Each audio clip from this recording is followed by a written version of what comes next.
que, por que especificamente, tratando desse assunto, você escolheu esse campo entre lugares, assim, entre documentário e ficção? Bom, bom, eu no meu percurso, mesmo antes de me ver fazendo cinema, né, abrir um parênteses, meu primeiro filme pensado para o circuito de cinema, primeiro longa, foi O Fim do Sem Fim. Foi feito em 2000, junto com o Beto Magalhães e o Carl Guimarães, e ele era um road movie, uma ideia de percorrer várias cidades pelo Brasil, 7 estados a gente conseguiu percorrer, e atrás de situações de profissões que estão em desaparecimento. Essa acabamos introduzindo nesses encontros alguns dados ficcionais, assim, algumas informações que geram dúvida. Eu acho que esse é o ponto, Tiago. Gerar dúvida, às vezes, não como forma de confundir, mas gerar uma dúvida. Isso está acontecendo de fato? Isso aconteceu dessa maneira? Como que é essa, essa, onde está a verdade nisso? Ela está oscilando? Eu acho que ela é uma forma de aliciar, de trazer o espectador para dentro da obra. Muito diferente de um contexto de fake news ou de falácias e tal. Mas o que eu ia falando, mesmo antes de me ver fazendo filmes, os próximos filmes meus tiveram essa característica, né? O Do Outro Lado do Rio, que é de 2004, ele é nitidamente joga com esses dois campos.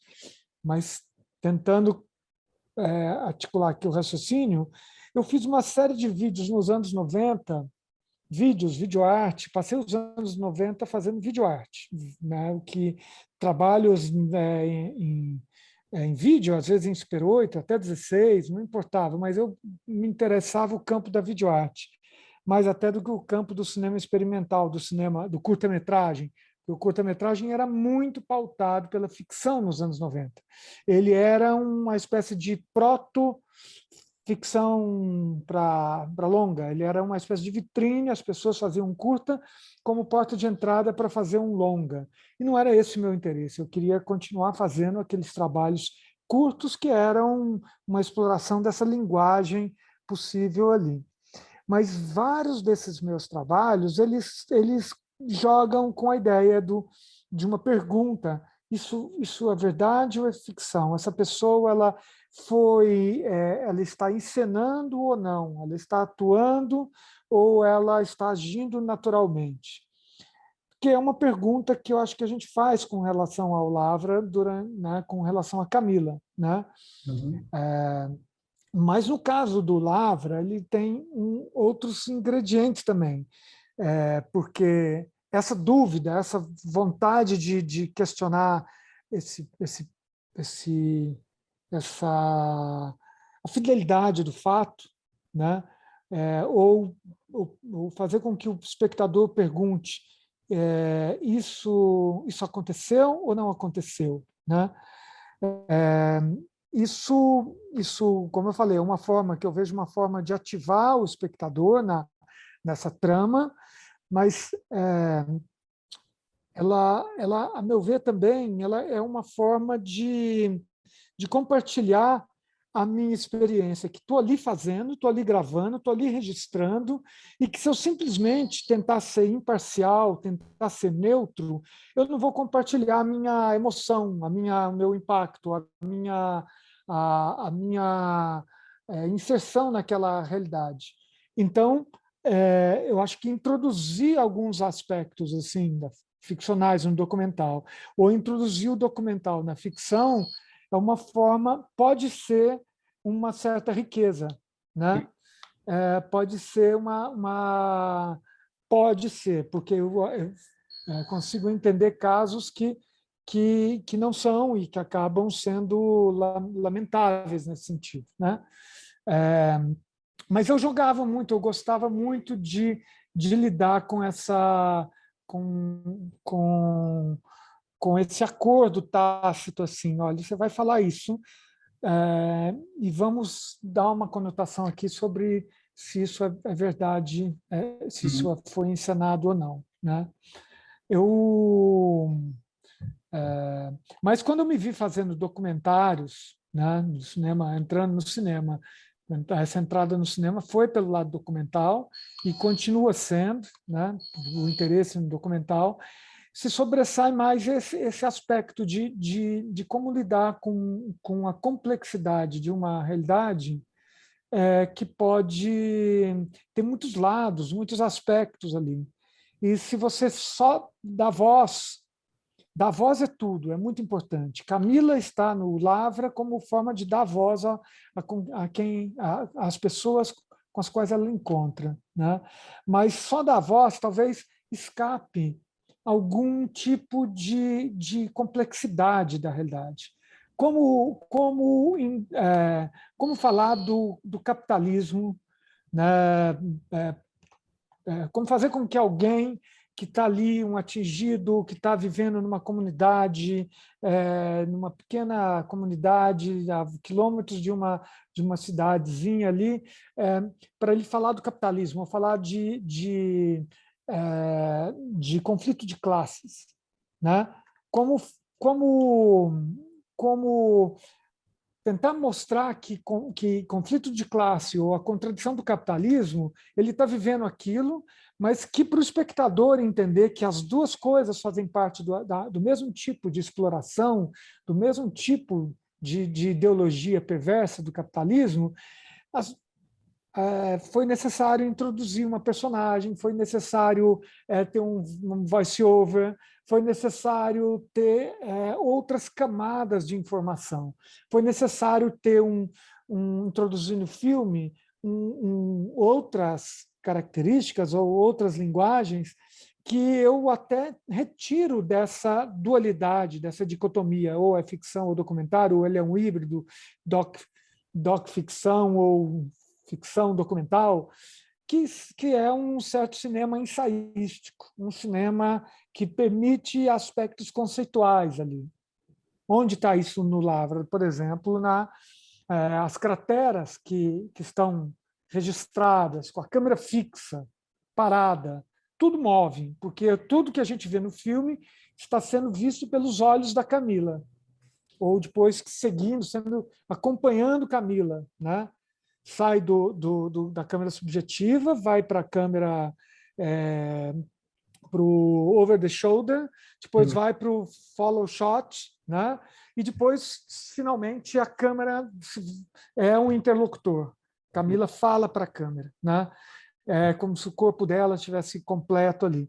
Mas, voltando um pouquinho, essas paisagens, essas crateras ali, elas estão paradas, fixas. Não é Camila que está vendo ali aquilo não é diegético, aquilo não está inserido dentro da lógica ficcional e nem dentro da lógica de onde está aquilo localizado. Aquilo é uma cena que pretende ter uma duração, pretende causar um tipo de sensação no público para que ele tire suas próprias conclusões a partir daquilo, né? As cenas com exceção de uma, as cenas de cratera elas não têm voice-over, elas não têm um direcionamento ficcional, elas não estão ligadas a essa relação de causa e efeito, né?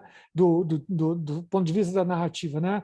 Assim, Camila pegou o carro e foi ali ver aquela cratera. Né? A cratera existe como uma narrativa paralela. Né? Então, a gente foi lançando mão, usando esses recursos ficcionais, documentais, conceituais, ensaísticos, né, como forma de construir o filme. Som É, também tem esse aspecto. Né? então, eu ia falar dessa multiplicidade assim, de elementos que você trabalha. Acho que no debate após o filme você falou que vocês trabalharam com 7 tipos diferentes de câmeras, se não me engano, e todas elas postas de uma forma diferente. Às vezes over the shoulder, às vezes no ponto de vista da Camila, às vezes nesse caso da cratera, né? Como é que foi? E mesmo assim, o filme parece que tem um fio condutor que liga ele. Eu queria saber como foi para manter esse fio condutor essa unicidade do filme. Muito malabarismo de edição, muita depuração de montagem, né? Muito bate-tromba, assim, vamos tentar esse caminho e volta, né? Eu comentei no debate da mostra, né? Que foi um trabalho de quase 2 anos, 1 ano e meio, com o Fabian, que é um tempo de montagem longo para mesmo um filme desse, né? A pandemia, de alguma forma, nos deu essa trégua, né, na impossibilidade de fazer o filme, de lançar o filme no meio da pandemia, né? Não que ele não estejamos, ainda estamos na pandemia, o filme está circulando na pandemia, mas é porque houve uma crença de que a pandemia estava em declínio, né?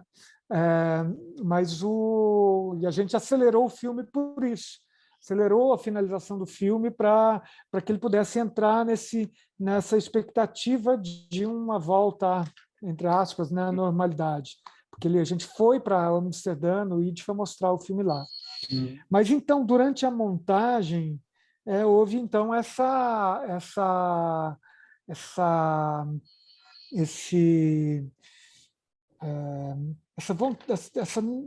esse exercício de aproximar câmeras, não só com correção de cor ali, mas também de cropar, de mexer no ângulo um pouco, de corrigir movimentos muito trepidantes de alguma câmera que não correspondiam a uma câmera subjetiva, né? E também de afirmar essa sintaxe de câmera, né? Eu chamo de sintaxe de câmera, que é essa sintaxe que você mencionou de, bom, a câmera começa subjetiva, vai se distanciando e tem que criar uma coerência.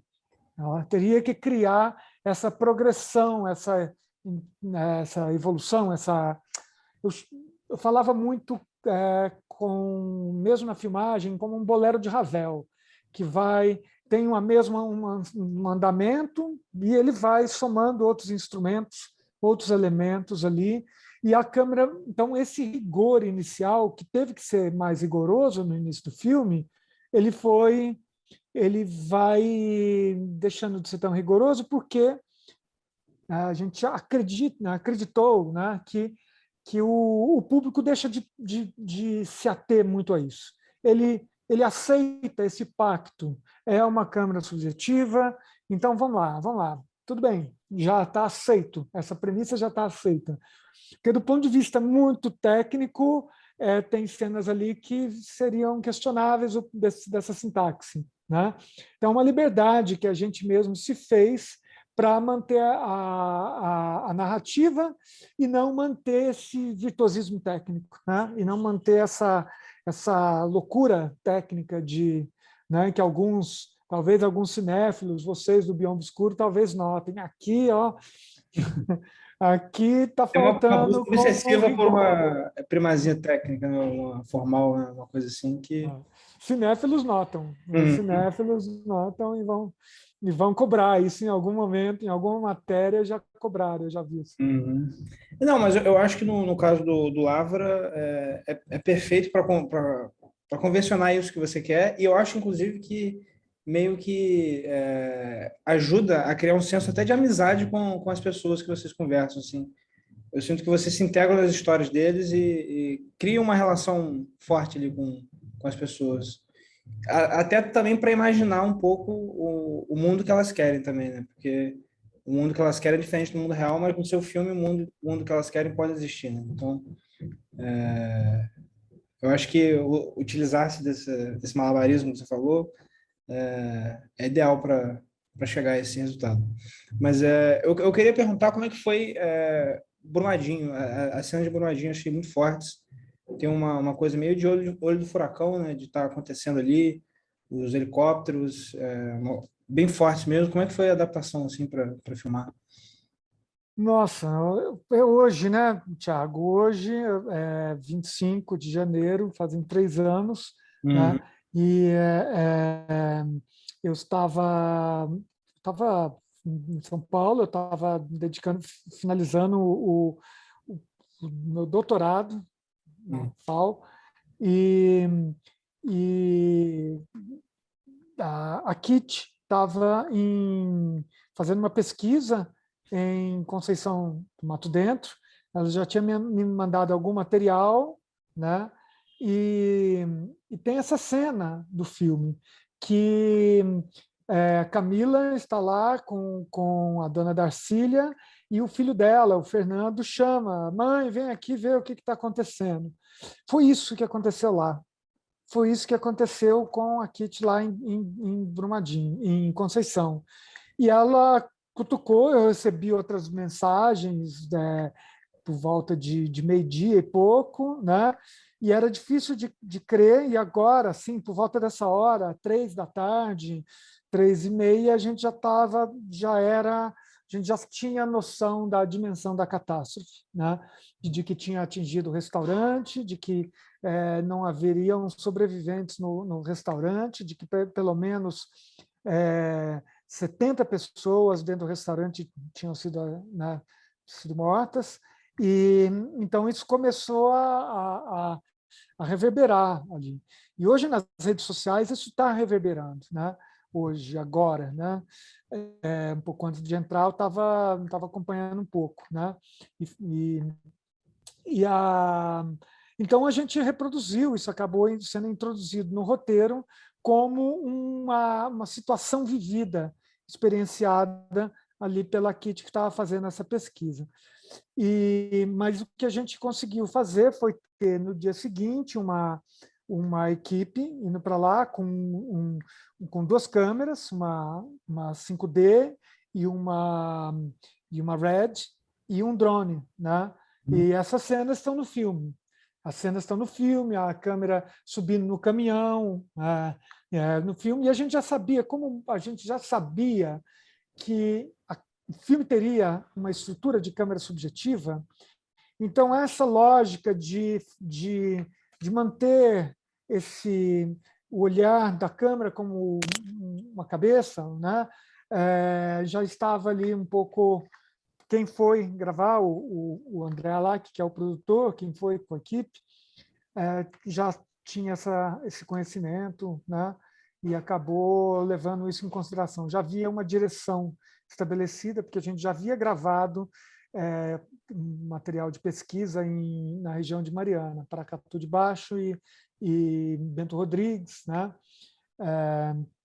E que entraram também no filme. Mas Brumadinho, a gente teve esse material de urgência no dia seguinte, e 5 dias depois a gente rumou para lá, já com uma equipe, com um fotógrafo, com uma personagem já, né, para viver aquela situação como a gente, tentando entender o que estava acontecendo ali em Brumadinho. Falavam em 700 desaparecidos, né? Isso, então, a gente foi vivendo aquilo. A fotógrafa que foi, né, nessa ida ali foi a Elô Passos, e a Elô dizia que ela estava indo para uma guerra, que ela é uma fotógrafa de documentário e que ela se preparou e sentiu ali como se estivesse uma guerra. Assim. A gente via helicópteros rondando o tempo todo. Por exemplo, a gente estava ali em cima da linha de trem que foi rompida, e começaram a chegar helicópteros. E por que começaram a chegar helicópteros ali, naquele momento? A gente estava acompanhando uma equipe super especializada de Corpo de Bombeiros que estava lá embaixo, num riachinho, que não é o Rio Paraupeba ainda, né? Mas o que se formou ali como um pequeno riacho, em frente à pousada Nova Esperança. O que aconteceu foi que eles começaram a achar corpos ali na pousada Boa Esperança, Nova Esperança, que fica debaixo daquele pontilhão. Então, começaram a retirar os corpos ali. Isso também acabou entrando no filme, que são os helicópteros com o corpo de pendurado, corpos suspendidos, né? Os helicópteros, o corpo de bombeiro acha a cena para o helicóptero, rádio, o helicóptero joga aquela rede, eles colocam o corpo ali e levam o corpo para o IML. É tétrico, é pesado, porque você vê mais um corpo, mais um corpo. E aquilo cheira mal também. Então, isso, desculpa me prolongar muito nessa resposta, mas é aquilo que eu falava no início. Não basta só registrar e dizer, eu vi isso, nós vimos isso. O cheiro, por exemplo, não aparece. Né? Como fazer com que isso apareça? Eu vou pautar o personagem, alguém que eu encontro ali, para falar, não, mas fale do cheiro, e ele pode isso não ser um impacto para ele. Né? Ele pode falar uma outra coisa, tudo pode acontecer. Então, a ideia de que haja um pensamento por sobre isso, mais narrativo, mais ficcional, também obedeceu um pouco essa premissa de que, por mais completo, por mais antenado, por mais atento que as nossas câmeras estivessem, a gente não conseguia registrar tudo. Assim. E tem também esse pensar sobre isso que vem depois, né? Sim, sim. Não, eu achei que o resultado conseguiu traduzir filmicamente diversos aspectos assim do que era estar lá, assim. Esse aspecto nauseante do cheiro a gente não sente, mas através do filme eu acho que conseguiu traduzir um pouco da situação desesperadora mesmo que era estar lá, né? E eu acho que essa parte é muito importante também como documento assim de memória histórico,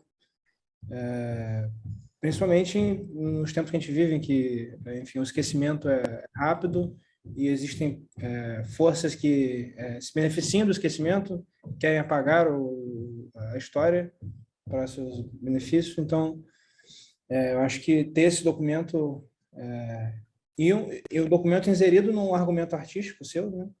Eu acho que é muito importante para como vai ser encarado esse evento futuramente, para que a gente espera que não aconteça mais, né? Mas, enfim.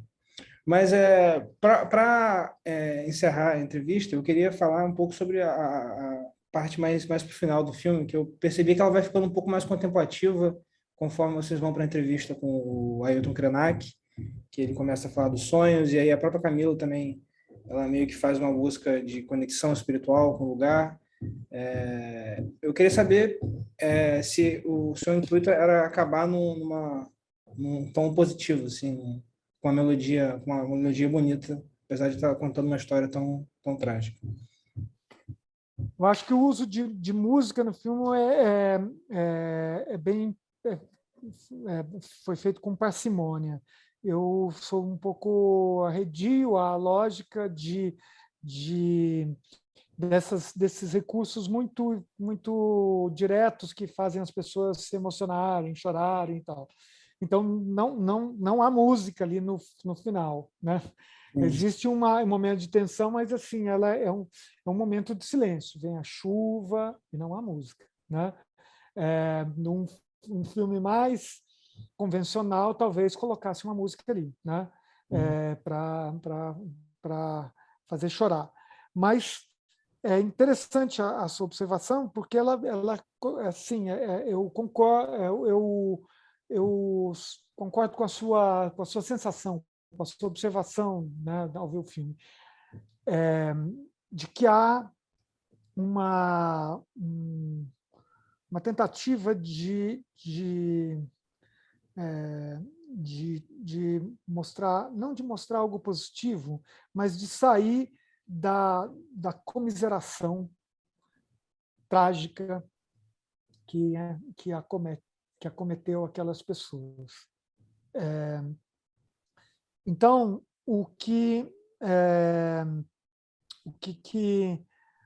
mas a estratégia, a estratégia foi outra. Entendi. A estratégia foi criar um processo, uma situação dialética, que vou revelar aqui a intenção, não sei o quanto isso passa, que ela vai se tornando não tão espiritualizada, mas ela passa a respeitar a montanha, respeitar aquela situação ali, né, a partir do contato com Ailton Krenak. de que as coisas estão vivas. Acho que esse é um pensamento que é um pensamento contemporâneo e é uma espécie de aprendizado nosso ao fazer o filme, e que possa ser usado como uma espécie de ensinamento, entre aspas, né, de compartilhamento desse aprendizado com o público, de que nós estamos num organismo vivo, né, e que destruir as montanhas vai ter consequências para a nossa vida. Mas, no campo da dialética, eu aponto o seguinte: ela se torna empática, se simpatiza com os movimentos sociais. Os movimentos sociais, políticos, politizados, que tentam evitar com que a mineração aconteça em determinados lugares, porque são lugares que têm uma economia já definida ou têm uma situação social frágil, né? Então, ela se adere a isso, ela simpatiza, né? Então, a gente vê Camila junto com esses movimentos. Mas depois a gente vê depois esses movimentos, né, que fazem eco em outros movimentos, não só contra as barragens, não só pela ecológicos, né, que ecoam pelo Brasil afora. A gente vê também que a tragédia continua ali, continua havendo, o filme mostra mais lama, né? Ou seja, apesar dos movimentos, continua havendo destruição. Isso é a nossa realidade. Apesar das lutas históricas, né, dos povos indígenas, né, dos negros, dos movimentos de resistência, continua havendo destruição, continua havendo capitalismo exploratório, danoso, extrativista, né? Então, o que acontece? Será que os movimentos conseguiram mudar alguma coisa? Será que o mapa que ela está fazendo conseguiu mudar alguma coisa? Talvez talvez tenha mudado, né? Talvez ela se veja no final sorrindo com esse deleite, esse regozijo na chuva, porque ela tenha conseguido alguma coisa, tenha conseguido contribuir com alguma coisa. Ou talvez haja uma perspectiva de que a macropolítica ela está dominada pelo capital e que não há outra forma a não ser se voltar para as pequenas coisas, né? Se voltar para uma preocupação com o outro, com o corpo, com a chuva, uma preocupação com estar bem no ambiente, né? Então, o filme não afirma uma coisa ou outra. Então, é uma decisão do espectador, né? Uhum. Então, é uma ideia que surgiu ali, que é a primeira vez que eu estou falando, hein, Thiago, sobre isso. Isso era a intenção de montagem, a intenção de... Eu falava com os músicos, né? Mas não como uma espécie de autodenúncia das intenções aqui. Entendi. Mas fique à vontade para publicar, eu quero... Obrigado por compartilhar isso aí conosco.